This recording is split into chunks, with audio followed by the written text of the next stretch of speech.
আমি 22 state pass D.El.Ed ঐক্যমঞ্চের সদস্য। আমার নাম আদিত্য শাহ।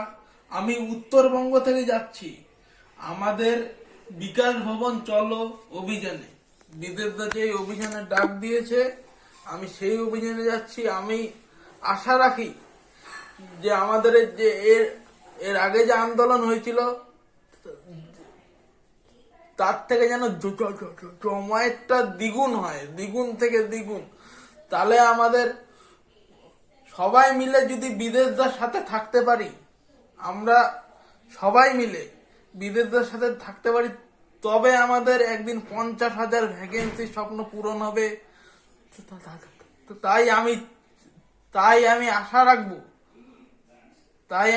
রাখবো যে 50,000 ভ্যাকেন্সির স্বপ্ন পূরণ হতে গেলে আমাদের একতাটা খুব দরকার।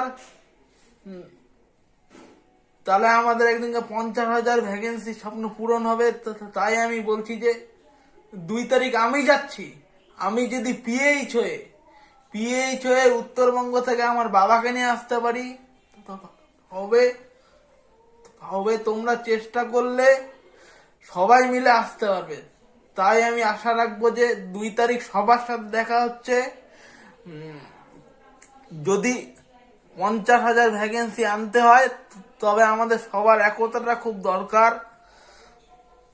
তাই আমি বলছি যে সবাই এসো। আমি যাচ্ছি উত্তরবঙ্গ থেকে, তোমরা সবাই এসো। সবাই মিলে বিদেশদার হাত ধরলে একদিন আমাদের 50,000 ভ্যাকেন্সি স্বপ্ন পূরণ হবে। আমি কিন্তু চলতে পারি না, তাও আমার বাবাকে নিয়ে আমি যাচ্ছি। আমার বাবা আমার সাথে সবসময় থাকে, তাই আমার চলাফেরার কোনো অসুবিধা হয় না। আমার কিন্তু চলতে ফিরতে খুব অসুবিধা। আমরা পিএইচ ক্যান্ডিডেট, আমাদের চাকরিটা খুব দরকার। শুধু পিএইচ এর কেন, সবার চাকরি দরকার।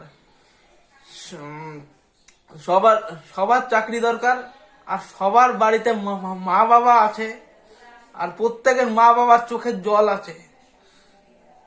সেই জল একদিন মুছে যাবে যদি 50,000 ভ্যাকেন্সি আমাদের নিয়ে আসতে পারি। আমরা 2 তারিখ যাবো।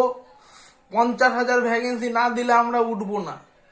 বিকাশ ভবন চলো, ওখানে বিকাশ ভবনের সামনে বসে যাব। আমরা বিদেশদার হাত ধরে বসে যাব আর 50,000 ভ্যাকেন্সি নিয়ে আসবো। ছোটদের ভালোবাসা, বড়দের প্রণাম, এই বলে বক্তব্য আমি শেষ করছি। 2 তারিখ সবাই এসো। 2 তারিখ আমাদের একতাটা খুব প্রয়োজন। কেন আমাদের এটাই লাস্ট আন্দোলন হয়, এই আশা রাখি।